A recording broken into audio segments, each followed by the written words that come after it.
Drone versus Sudarshan ಚಕ್ರ. ನೋಡಿ, ಪಾಕಿಸ್ತಾನ ಸುಮಾರು 300ರಿಂದ 500 ಡ್ರೋನ್ಗಳನ್ನ ಏಕಕಾಲಕ್ಕೆ ಭಾರತದ ಮೇಲೆ ದಾಳಿಗೆ ಬಳಸ್ತಲ್ಲ, ಅದನ್ನ ನಾವು ಹೊಡೆದಾಕಿದ ಹಾಗೆ. ನೋಡಿ, ಒಂದ್ ಕಡೆ ಡ್ರೋನ್ ಅದು ಯಾವ ರೀತಿ ದಾಳಿ ಮಾಡುತ್ತೆ, ಯಾವ ಸಿಸ್ಟಮ್ ಇದೆ ಅದರಲ್ಲಿ, ಎಷ್ಟರ ಮಟ್ಟಿಗೆ ಸಾಮರ್ಥ್ಯವನ್ನು ಹೊಂದಿದೆ, ಅದು ಎಷ್ಟು ಕೆಜಿ ಎಷ್ಟು ಟನ್ ತೂಕವನ್ನು ಅದು ಹೊತ್ತು ತರಬಲ್ಲದು, ಈ ಎಲ್ಲ ಪ್ರಶ್ನೆಗಳು ಒಂದು ಕಡೆ. ಇನ್ನೊಂದು ಕಡೆ ಅಂತಹ ಡ್ರೋನ್ಗಳನ್ನ ಪುಡಿಗಟ್ಟಿದ ನಮ್ಮ ಸುದರ್ಶನ ಚಕ್ರ S-400, ಹಾಗೆ UAS ಗ್ರಿಡ್, ಮತ್ತೆ ಆಕಾಶ್ ಮಿಸೈಲ್ ಸಿಸ್ಟಮ್ ನಮ್ಮ DRDO ಅಭಿವೃದ್ಧಿಪಡಿಸಿದ್ದನ್ನ, ಅದೆಲ್ಲ ಹೇಗೆ ವರ್ಕ್ ಮಾಡುತ್ತೆ ಎರಡು ವಿವರ ಕೊಡ್ತೀನಿ ನಾನು. ಒಂದು ಕಡೆ ಡ್ರೋನ್ ಅದರ ದಾಳಿ ಹೇಗೆ ನಡೆಯುತ್ತೆ, ಅದು ಯಾವ ರೀತಿ ವರ್ಕ್ ಆಗುತ್ತೆ, ಎಷ್ಟರ ಮಟ್ಟಿಗೆ ಅದು ದಾಳಿಯನ್ನ ಮಾಡಬಲ್ಲದು, ಹಾಗೂ ಅಂತಹ ಸಾಮರ್ಥ್ಯದ ಡ್ರೋನ್ನ ನಾವು ಧ್ವಂಸ ಮಾಡಿದ್ದು ಹೇಗೆ, ನಮ್ಮ ಧ್ವಂಸ ಮಾಡಿದಂತಹ S-400 ಸುದರ್ಶನ ಚಕ್ರ ಅದರ ಸಾಮರ್ಥ್ಯ ಏನು, ಆಕಾಶ್ ಮಿಸೈಲ್ ಸಿಸ್ಟಮ್ನ ಸಾಮರ್ಥ್ಯ ಏನು, ಹಾಗೆ UAS ಗ್ರಿಡ್ ಅದು ಯಾವ ರೀತಿ ವರ್ಕ್ ಆಯ್ತು. ಈ ಎಲ್ಲ ವಿವರಗಳನ್ನ ಈ ಸ್ಟೋರಿಯಲ್ಲಿ ಕೊಡೋ ಸಲುವಾಗಿ ನಾನು ಬಂದಿದ್ದೇನೆ. ಆತ್ಮೀಯರೇ, ವಾರ್ತೆ ವಿಶೇಷ ಕಾರ್ಯಕ್ರಮಕ್ಕೆ ಸ್ವಾಗತ. ನಾನು ವೀರೇಂದ್ರ ಉಪ್ಪುಂದ. ನೋಡಿ, ಸಹಜವಾಗಿ ಭಾರತ ಹಾಗೂ ಪಾಕಿಸ್ತಾನದ ಮಧ್ಯೆ ಒಂದು ಅಘೋಷಿತ ಯುದ್ಧ ನಡೀತಾ ಇದೆಯಲ್ಲ. ಎರಡೂ ದೇಶಗಳು ಕೂಡ ಈಗ ನಾವು ಯುದ್ಧಕ್ಕೆ ಇಳಿದಿದ್ದೇವೆ ಅಂತ ಅಧಿಕೃತವಾಗಿ ಏನು ಘೋಷಣೆ ಮಾಡಿಲ್ಲ, ಆದ್ರೆ ಯುದ್ಧ ನಡೀತಾನೆ ಇದೆ. ನೀವು ನೋಡ್ತಾ ಇದ್ದೀರಿ. ಪಾಕಿಸ್ತಾನ ಏನ್ ಮಾಡ್ತಿದೆ, ರಣಹೇಡಿ ಪಾಕಿಸ್ತಾನ. ನೋಡಿ, ನೇರವಾಗಿ ಯುದ್ಧ ಮಾಡುವಂತ ಸಾಮರ್ಥ್ಯ ಅದರ ಜೀವಮಾನದಲ್ಲೇ ಇಲ್ಲ. ಅದಕ್ಕೆ ಈ ಡ್ರೋನ್ ಬಳಸ್ಕೊಂಡು ನಮ್ಮ ನಾಗರಿಕರ ಮೇಲೆ, ಜನಸಾಮಾನ್ಯರ ಮೇಲೆ, ಮಹಿಳೆಯರ ಮೇಲೆ, ಮಕ್ಕಳ ಮೇಲೆ ದಾಳಿ ಮಾಡ್ತಾ ಇದೆ. ಡ್ರೋನ್ನ ಬಳಸೋ ಉದ್ದೇಶವೇ ಅದು. ಹೇಳ್ತೀನಿ, ನಾನು ವಿವರಿಸಿ ಹೇಳ್ತೀನಿ ನಿಮಗೆ. ಡ್ರೋನ್ನ ಸಾಮರ್ಥ್ಯ ಏನು. ಒಂದು ಡ್ರೋನ್ ಬರುತ್ತೆ ಅಂದ್ರೆ ಅದು ಎಷ್ಟು ತೂಕದ ಬಾಂಬನ್ನ ತರಬಹುದು, ಎಷ್ಟು ಟನ್ ತೂಕವನ್ನ ಅದು ಹೊರಬಲ್ಲದು. ಒಂದು ಮಿಸೈಲ್ ಅದನ್ನ ಅದು ಹೊತ್ತು ತರಬಲ್ಲದ, ಹ್ಯಾಕ್ ತರುತ್ತೆ, ಮತ್ತೆ ಏನೆಲ್ಲ ಟೆಕ್ನಾಲಜಿ ಇರುತ್ತೆ ಅದರಲ್ಲಿ, ಮತ್ತು ಅದನ್ನ ನಾವು ಹೊಡೆದಾಕಿದ್ದ ಹಾಗೆ. ಈ ಎಲ್ಲ ಪ್ರಶ್ನೆಗಳು ಕೂಡ ಸಹಜ. ಈಗಂತೂ ಬಹಳ ಚರ್ಚೆ, ಬರ್ನಿಂಗ್ ಇಶ್ಯೂ, ಇದು ಬಹಳ ಚರ್ಚೆ ಆಗ್ತಾ ಇದೆ. ನಾವು ಒಂದೊಂದಾಗಿ ಹೇಳ್ತಾ ಹೋಗ್ತೀನಿ. ಮೊದಲನೇದಾಗಿ ನಾನು ನಿಮಗೆ ಡ್ರೋನ್ ಯಾವ ರೀತಿ ವರ್ಕ್ ಆಗುತ್ತೆ ಅನ್ನೋದು ಹೇಳ್ತೀನಿ. ನೋಡಿ, ಡ್ರೋನಲ್ಲೂ ಕೂಡ ಬಹಳಷ್ಟು ಬೇರೆ ಬೇರೆ ರೀತಿಯ ಡ್ರೋನ್ಗಳೆಲ್ಲ ಇದೆ. ಪಾಕಿಸ್ತಾನ ಕೂಡ ಈಗ ಬಳಸಿರುವಂಥದ್ದು ಇದೆಯಲ್ಲ, 3 ರೀತಿಯ ಡ್ರೋನ್ಗಳನ್ನ ಅದು ನಮ್ಮ ಮೇಲೆ ದಾಳಿಗೆ ಬಳಸಿದೆ. ಅದು ನಾನು ನಿಮಗೆ ಆ 3 ಡ್ರೋನ್ಗಳ ವಿವರವನ್ನು ಕೂಡ ತಿಳಿಸ್ತೀನಿ, ಯಾವ್ಯಾವ ರೀತಿಯ ಡ್ರೋನ್ಗಳನ್ನ ಪಾಕಿಸ್ತಾನ ಬಳಸ್ತು ಅಂತ ಹೇಳಿ. ಒಂದು ಟರ್ಕಿಶ್ ಬೈರಾಕ್ಟಾರ್ ಡ್ರೋನ್, ಇದು ಟರ್ಕಿ ದೇಶದ್ದು. ಮತ್ತೊಂದು ಚೈನೀಸ್ CH-4, ಚೈನಾ ನಿರ್ಮಿತ. ಮತ್ತೊಂದು ಪಾಕಿಸ್ತಾನ್ ಬುರಾಕ್, ಪಾಕಿಸ್ತಾನಿ ಶಹಫರ್. ಇದು ಬಹಳ ಮುಖ್ಯವಾಗಿ, ಪ್ರಮುಖವಾಗಿ ಪಾಕಿಸ್ತಾನ ಬಳಸಿದಂಥ ಡ್ರೋನ್ಗಳು. ನೋಡಿ, ಡ್ರೋನ್ ಬಳಸೋ ಉದ್ದೇಶವೇ ಅದು ಮಾನವರಹಿತವಾಗಿ ದಾಳಿ ಮಾಡಬೇಕು ಅನ್ನೋ ಉದ್ದೇಶದಿಂದಲೇ ಬಳಸುವಂಥದ್ದು. ಅನ್ಮ್ಯಾನ್ಡ್ ಏರಿಯಲ್ ವೆಹಿಕಲ್ಸ್, UAV ಅಂತ ಹೇಳಿ ಅದು ಕರೆಸ್ಕೊಳ್ಳುತ್ತೆ. ನೋಡಿ, ಮಿಲಿಟರಿ ಆಪರೇಷನ್ಗಳ ಸಂದರ್ಭದಲ್ಲಿ ಯಾರು ಕೂಡ ಈಗ ಒಬ್ಬ ಪೈಲಟ್ ಇಲ್ಲದೆ ಹೋಗಿ ದಾಳಿ ಮಾಡಬೇಕು, ಸೈಲೆಂಟಾಗಿ ಹೋಗಿ ಬಾಂಬ್ ಹಾಕಿ ಬರಬೇಕು, ಕಳ್ಳಂತರ ಹೋಗಿ ದಾಳಿ ಮಾಡಿ ಬರಬೇಕು, ಅದಕ್ಕೋಸ್ಕರ ಬಳಸ್ಕೊಳ್ಳೋಂಥದ್ದು ಈ ಡ್ರೋನ್ಗಳನ್ನ. ನೋಡಿ, ಇದರಲ್ಲಿ ಬಹಳ ಮುಖ್ಯವಾಗಿ ಸ್ಥಳನ ಅನ್ವೇಷಣೆ ಮಾಡಲಿಕ್ಕೆ, ಸ್ಥಳ ಅನ್ವೇಷಣೆ, ಅಲ್ಲಿ ಹೋಗಿ ಯಾವ ಸ್ಥಳದಲ್ಲಿ ಯಾರಿದ್ದಾರೆ. ಯಾಕಂದ್ರೆ ಅದರಲ್ಲಿ ನಿಮ್ಗೆ ಹೇಳ್ತೀನಿ, ಹೈ ರೆಸೊಲ್ಯೂಷನ್ ಕ್ಯಾಮ್ರಾಗಳಿರುತ್ತೆ. ಅದರಲ್ಲಿ ಹೈ ರೆಸೊಲ್ಯೂಷನ್ ಕ್ಯಾಮ್ರಾಗಳಿರುತ್ತೆ. ಆ ಕ್ಯಾಮ್ರಾಗಳು ಡಿಟೆಕ್ಟ್ ಮಾಡುತ್ತಲ್ಲ ಹೋಗಿ. ಇವ್ರು ಲೈವ್ ಅಲ್ಲಿ ಮಾನಿಟರ್ ಮಾಡ್ತಿರ್ಬೋದು, ರಿಮೋಟ್ ಕಂಟ್ರೋಲ್ ಮೂಲಕ ಲೈವ್ ಅಲ್ಲಿ ಮಾನಿಟರ್ ಮಾಡುವಂತ ಸಿಸ್ಟಮ್ ಕೂಡ ಇದೆ ಡ್ರೋನ್ ನಲ್ಲಿ. ಅದರ ಜೊತೆಗೆ ಪ್ರೀ ಪ್ರೋಗ್ರಾಮ್ಡ್ ಆರ್ಟಿಫಿಷಿಯಲ್ ಇಂಟೆಲಿಜೆನ್ಸ್ ಅನ್ನ ಬಳಸ್ಕೊಂಡು ಮೊದಲೇ ಪ್ರೋಗ್ರಾಮ್ ಮಾಡಿ ಕಳಿಸುವಂತ ಡ್ರೋನ್ಗಳು ಕೂಡ ಇದೆ. ಅಂದ್ರೆ ಯಾವುದೇ ಹ್ಯೂಮನ್ ಪೈಲಟ್ಗಳ ಜೀವಕ್ಕೆ ಹಾನಿ ಆಗಬಾರ್ದು, ಅವರ ಯೋಧರು ಸಾಯಬಾರದು ಅನ್ನುವ ಹಿನ್ನೆಲೆಯಲ್ಲಿ ಈ ಡ್ರೋನ್ಗಳನ್ನ ಬಳಸಲಾಗುತ್ತೆ. ಇತ್ತೀಚೆಗೆ ರಷ್ಯಾ ಹಾಗೂ ಯುಕ್ರೇನ್ ಯುದ್ಧದಲ್ಲಿ ಇದು ಬಹಳ ಬಳಕೆ ಆಯಿತು. ಅದನ್ನೇ ಈಗ ಪಾಕಿಸ್ತಾನ ಅಳವಡಿಸ್ಕೊಂಡು ನಮ್ಮ ಮೇಲೆ ದಾಳಿಗೆ ಇದನ್ನ ಬಳಸ್ಕೊಳ್ತಾ ಇದೆ ಅಂತ ಹೇಳಿ. ಅದ್ರ ಜೊತೆಗೆ ನೋಡಿ, ಮತ್ತೆ ನಿಖರವಾದ ದಾಳಿ, ಟಾರ್ಗೆಟ್ ಕರೆಕ್ಟಾಗಿ ಫಿಕ್ಸ್ ಮಾಡಿ ಅಲ್ಲೇ ಹೋಗ್ಬೇಕು ಅಂತಲಿ ಪ್ರೋಗ್ರಾಮಿಂಗ್ ಮಾಡಿ ಆರ್ಟಿಫಿಷಿಯಲ್ ಇಂಟೆಲಿಜೆನ್ಸ್ ಮೂಲಕ ಅದನ್ನ ದಾಳಿ ಕಳಿಸ್ತಾರೆ. ಅದು ಕರೆಕ್ಟ್ ಅದೇ ಸ್ಥಳಕ್ಕೆ ಹೋಗುತ್ತೆ. ಮತ್ತೆ ಈಗ ಪಾಕಿಸ್ತಾನ ಏಕದಮ್ 100 ಡ್ರೋನ್ಗಳನ್ನ ಬಿಡುತ್ತೆ. ಯಾಕೆ? ನಮ್ಮ ರಾಡಾರ್ಗಳಿರುತ್ತಲ್ಲ, ಅದರ ಆ ಕಣ್ಗಾವಲನ್ನ ತಪ್ಪಿಸುವ ಉದ್ದೇಶ. ಅದರ ಕಣ್ ತಪ್ಪಿಸಿ ಒಳಗೆ ಬರಬೇಕು ಅನ್ನುವ ಕಾರಣಕ್ಕಾಗಿ ರಾಡಾರ್ಗಳಿಗೂ ಕೂಡ ಎಲ್ಲ ದಿಕ್ಕುಗಳಿಂದಲೂ ಕೂಡ ದಾಳಿ ಶುರು ಆದರೆ ಅವು ಮತ್ತೇನ್ ಮಾಡ್ತಾರೆ, ಡ್ರೋನ್ನ ಬಳಸೋ ಉದ್ದೇಶ ರಾಡಾರ್ಗಳು ಯಾವ ಹೈಟ್ ವರೆಗೂ ಅಂದಾಜು ಮಾಡ್ಲಿಕ್ಕೆ ಸಾಧ್ಯ ಇಲ್ಲೋ ಅಷ್ಟು ಲೋ ಆಲ್ಟಿಟ್ಯೂಡ್ ಅಲ್ಲಿ ಇದನ್ನ ಕಳಿಸ್ತಾರೆ.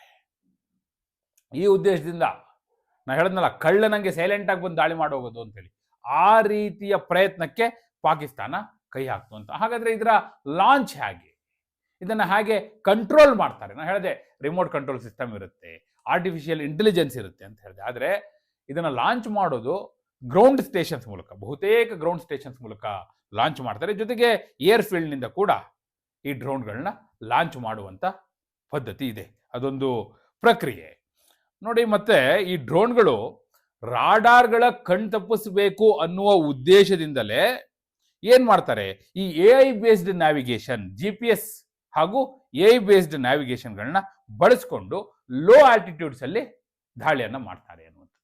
ಆಗ ರಾಡಾರ್ಗಳ ದಿಕ್ಕು ತಪ್ಪಿಸಬಹುದು ಅನ್ನೋ ಉದ್ದೇಶದಿಂದ ಈ ರೀತಿ ಮಾಡ್ತಾರೆ. ಅದರ ಜೊತೆಗೆ ನಾವು ಬಹಳ ಮುಖ್ಯವಾಗಿ ಗಮನಿಸಬೇಕಾದ್ದು ನೋಡಿ, ಈ ಬಾರಿ ಈಗ ಏನು ಭಾರತ ಹಾಗೂ ಪಾಕಿಸ್ತಾನದ ನಡುವೆ ಈಗ ಯುದ್ಧ ನಡೀತಾ ಇದೆಯಲ್ಲ, ಅಘೋಷಿತ ಯುದ್ಧ, ಈ ಯುದ್ಧದ ಸಂದರ್ಭದಲ್ಲಿ ಪಾಕಿಸ್ತಾನ ಬಾಂಬ್ ದಾಳಿಯನ್ನ ಈ ಡ್ರೋನ್ ಇಟ್ಕೊಂಡು ಮಾಡಿದೆ, ಮಿಸೈಲ್ ದಾಳಿಗಳನ್ನ ಮಾಡಿದೆ. ಅವು ಕ್ಯಾರಿ ಮಾಡ್ತವೆ, ನೀವು ಹೇಳ್ತೀನಿ, ಸುಮಾರು 350 kg ತೂಕ ಕ್ಯಾರಿ ಮಾಡುವಂತಹ ಡ್ರೋನ್ಗಳಿವೆ. 1350 kg ತೂಕದ ಬಾಂಬ್ಗಳನ್ನ, ಮಿಸೈಲ್ಗಳನ್ನ ಕ್ಯಾರಿ ಮಾಡುವಂತಹ ಡ್ರೋನ್ಗಳು ಕೂಡ ಇದೆ, ಅದನ್ನ ಬಳಸ್ಕೊಂಡಿದೆ. ಫಾರ್ ಎಕ್ಸಾಂಪಲ್, ನಾನು ನಿಮ್ಗೆ ಒಂದೊಂದಾಗಿ ಎಕ್ಸಾಂಪಲ್ ಕೊಡ್ತಾ ಹೋಗ್ತೀನಿ ನೋಡಿ. ಪಾಕಿಸ್ತಾನ ನಾ ಹೇಳಿದೆ ಬಳಸ್ಕೊಂಡಿದ್ದು, ಬಹಳ ಹೆಚ್ಚು ಬಳಸ್ಕೊಂಡಿದ್ದು ಟರ್ಕಿಶ್ ಬೇರಾಕ್ಟರ್. ಆ ಡ್ರೋನ್ ಇದೆಯಲ್ಲ, ಅದು ಡೈರೆಕ್ಟ್ ಯಾವ ಪ್ರಿಸೈಸ್ಡ್ ಟಾರ್ಗೆಟ್ ಇರುತ್ತೆ ಅದಕ್ಕೆ ಹೋಗಿ ದಾಳಿ ಮಾಡುವಂತಹ ಸಾಮರ್ಥ್ಯ ಹೊಂದಿರುವಂತಹ ಡ್ರೋನ್ ಅದು. ಆ ಡ್ರೋನ್ ಏನ್ ಮಾಡುತ್ತೆ, ಯಾವ ಪಾಯಿಂಟ್ಗೆ ಹೋಗಿ ರೀಚ್ ಮಾಡಿ ದಾಳಿ ಮಾಡಬೇಕು ಅಲ್ಲಿ ದಾಳಿ ಮಾಡಿ ಮತ್ತೆ ವಾಪಸ್ ಅದರ ಸ್ಥಳಕ್ಕೆ ಹೋಗುವಂತ ಸಾಮರ್ಥ್ಯವನ್ನು ಹೊಂದಿದೆ. ಆದ್ರೆ ನಮ್ಮವ್ರು ಬಿಡ್ಲಿಲ್ಲ ಬಿಡಿ, ನಮ್ಮವ್ರು ಅದು ಬರೋಕ್ಕೂ ಮೊದಲೇ ಹೊಡೆದಾಕ್ಬಿಟ್ರು.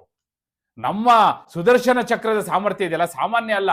600 ಕಿಲೋಮೀಟರ್ ಆಚೆ ಇದ್ದಾಗಲೇ ಹೊಡೆದಾಕುವಂತ ಶಕ್ತಿ ನಮ್ಮ ಸುದರ್ಶನ ಚಕ್ರಕ್ಕಿದೆ. S-400 600 ಕಿಲೋಮೀಟರ್ ಆಚೆ ಇದ್ದಾಗಲೇ ಡಿಟೆಕ್ಟ್ ಮಾಡುತ್ತೆ. ಅಲ್ಲಿಂದ ಇನ್ನೊಂದು ಸ್ವಲ್ಪ ಒಂದು 100-200 ಕಿಲೋಮೀಟರ್ ಮುಂದೆ ಬರೋಷ್ಟೊತ್ತಿಗೆ ಅದಿರೋದಿಲ್ಲ, ಧ್ವಂಸ ಆಗೋಗಿರುತ್ತೆ. ಅಂತಹ ಸಾಮರ್ಥ್ಯ ಇದೆ ನಮ್ಮ ಸುದರ್ಶನ ಚಕ್ರಕ್ಕೆ, S-400ಗೆ. ನೀವು ಹೇಳ್ತಾ ಹೋಗ್ತೀನಿ, ಅದ್ರ ಬಗ್ಗೆ ವಿವರಿಸೋದು ಬಹಳ ಇದೆ. ಮೊದಲು ಈ ಡ್ರೋನ್ ಯಾವ ರೀತಿ ವರ್ಕ್ ಆಗ್ತಾ ಇದೆ ಅದನ್ನು ಹೇಳ್ತೀನಿ. ಹಾಗೆ ನೋಡಿ, ಕೆಲವು ಡ್ರೋನ್ಗಳು ನಾನು ಹೇಳಿದ್ನಲ್ಲ, ಹೈ ರೆಸಲ್ಯೂಷನ್ ಕ್ಯಾಮ್ರಾಗಳಿರುತ್ತೆ, ರಿಯಲ್ ಟೈಮ್ ಡೇಟಾನ ಕಲೆಕ್ಟ್ ಮಾಡ್ತಾವು. ಅದನ್ನ ಕಲೆಕ್ಟ್ ಮಾಡಿ ರಿಯಲ್ ಟೈಮಲ್ಲೇ ಕಳಿಸ್ತಾ ಇರುತ್ತೆ. ಅಲ್ಲವರು ಆ ಡೇಟಾನ ಕಲೆಕ್ಟ್ ಮಾಡ್ತಾ ಇರ್ತಾರೆ. ಎಲ್ಲೆಲ್ಲಿ ಟ್ರೂಪ್ಗಳು ಎಲ್ಲೆಲ್ಲಿ ಮೂವ್ಮೆಂಟ್ ಆಗ್ತಾ ಇದೆ, ಶಸ್ತ್ರಾಸ್ತ್ರಗಳು ಎಲ್ಲೆಲ್ಲಿವೆ, ರಿಯಲ್ ಟೈಮಲ್ಲಿ ಆ ಎಲ್ಲ ಮಾಹಿತಿಗಳು ಅವ್ರಿಗೆ ಸಿಗ್ತಾ ಹೋಗುತ್ತೆ ಅಂತ ಹೇಳಿ. ಯೋಧರು ಎಲ್ಲಿದ್ದಾರೆ, ಯಾವ ರೀತಿಯ ದಾಳಿಗೆ ಸಜ್ಜಾಗಿದ್ದಾರೆ, ಇವೆಲ್ಲವೂ ಸಿಕ್ಕೋಗುತ್ತಲ್ಲ ಅವರಿಗೆ. ಅದಕ್ಕೋಸ್ಕರ ಡ್ರೋನ್ನ ಬಳಸುವಂಥದ್ದು. ಅದರ ಜೊತೆಗೆ ಮತ್ತೆ ಪಾಕಿಸ್ತಾನ ಬಳಸಿದಂಥ ಮತ್ತೊಂದು ಪ್ರಮುಖವಾದ ಡ್ರೋನ್ ಚೀನಾದ CH-4 ಡ್ರೋನ್. ಆ ಡ್ರೋನು ಶತ್ರುವಿನ ಬಂಕರ್ಗಳೆಲ್ಲಿದೆ, ರಾಡಾರ್ ಸಿಸ್ಟಮ್ ಎಲ್ಲಿದೆ, ಯುದ್ಧ ವಾಹನಗಳೆಲ್ಲಿವೆ, ಅದನ್ನ ಗುರುತು ಮಾಡಿ ಅಲ್ಲಿ ಹೋಗಿ ಮಿಸೈಲ್ ದಾಳಿ ಮಾಡುತ್ತೆ, ಧ್ವಂಸ ಮಾಡುವಂತ ಪ್ರಯತ್ನ ಮಾಡುತ್ತೆ. ನಮ್ಮ ಹತ್ರ ಬರಕ್ಕಾಗಿಲ್ಲ ಬಿಡಿ, ನಾ ಹೇಳದ್ನಲ್ಲ, ನಮ್ಮ ಸುದರ್ಶನ ಚಕ್ರ 600 ಕಿಲೋಮೀಟರ್ ಹಿಂದೆಯೇ ಪತ್ತೆ ಹಚ್ಚಿ ಅಲ್ಲೇ ಹೊಡೆದಾಕ್ಬಿಡ್ತು. ಆದ್ರೂ ಈ ಡ್ರೋನ್ಗಳ ಸಾಮರ್ಥ್ಯ ಏನು ಅನ್ನೋದನ್ನ ನಿಮಗೆ ಅರಿವು ಮೂಡಿಸುವಂತ ಪ್ರಯತ್ನ ಮಾಡ್ತಿದ್ದೇನೆ. ಅವೇನಾದ್ರೂ ಬಂದು ದಾಳಿಯನ್ನ ಮಾಡದ್ದೇ ಆದ್ರೆ ಎಷ್ಟರ ಮಟ್ಟಿಗೆ ಹಾನಿ ಆಗಬಹುದು ಅನ್ನುವಂಥದ್ದು ನೋಡಿ.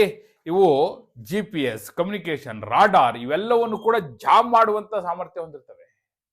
ಕೆಲವು ಡ್ರೋನ್ಗಳಿದೆಯಲ್ಲ, ಕಂಪ್ಲೀಟ್ ನಿಷ್ಕ್ರಿಯ ಮಾಡಿಬಿಡುತ್ತೆ, ರಾಡಾರ್ನೇ ನಿಷ್ಕ್ರಿಯ ಮಾಡಿಬಿಡುತ್ತೆ, ಕಮ್ಯುನಿಕೇಶನ್ ಕಂಪ್ಲೀಟ್ ಲ್ಯಾಪ್ಸ್ ಆಗೋ ತರ ಮಾಡುತ್ತೆ, ಹಾಗೆ GPS ಜಾಮ್ ಆಗೋ ತರ ಮಾಡುತ್ತೆ, ನೆಟ್ವರ್ಕ್ ಜಾಮ್ ಆಗೋ ತರ ಮಾಡುತ್ತೆ. ಆ ರೀತಿಯ ಸಾಮರ್ಥ್ಯ ಇರುವಂತಹ ಡ್ರೋನ್ಗಳು ಕೂಡ ಇದೆ. ನಾ ಹೇಳಿದೆ ಸೈಲೆಂಟ್ ಆಪರೇಷನ್ಗೆ ಹೆಸರುವಾಸಿ, ಮತ್ತೆ ಮಾನವರಹಿತ ದಾಳಿ ಮಾಡುತ್ತೆ. ಈಗ ಮಾನವ ಸಹಿತ ಯುದ್ಧ ವಿಮಾನಗಳಿರುತ್ತಲ್ಲ, ಅದಕ್ಕೆ ಹೋಲಿಕೆ ಮಾಡಿದ್ರೆ ಇವು ಬಹಳ ಚೀಪ್. ನೀವು ಹೋಲಿಕೆ ಮಾಡಕ್ ಹೋದ್ರೆ ಕಂಪೇರ್ ಮಾಡ್ಲಿಕ್ಕೆ ಆಗಲ್ಲ, ಅಷ್ಟು ಡೆಡ್ ಚೀಪು. ಆ ಕಾರಣಕ್ಕಾಗಿ ಭಿಕಾರಿ ಪಾಕಿಸ್ತಾನ, ದುಡ್ಡಿಲ್ಲ, ಭಿಕ್ಷೆ ಬಿಡ್ತಾ ಇದೆ. ಆ ಕಾರಣಕ್ಕಾಗಿ ಇದು ಈ ಡ್ರೋನ್ಗಳನ್ನ ಬಳಸ್ಕೊಳ್ತಾ ಇದೆ ಅಂತ ಹೇಳಿ.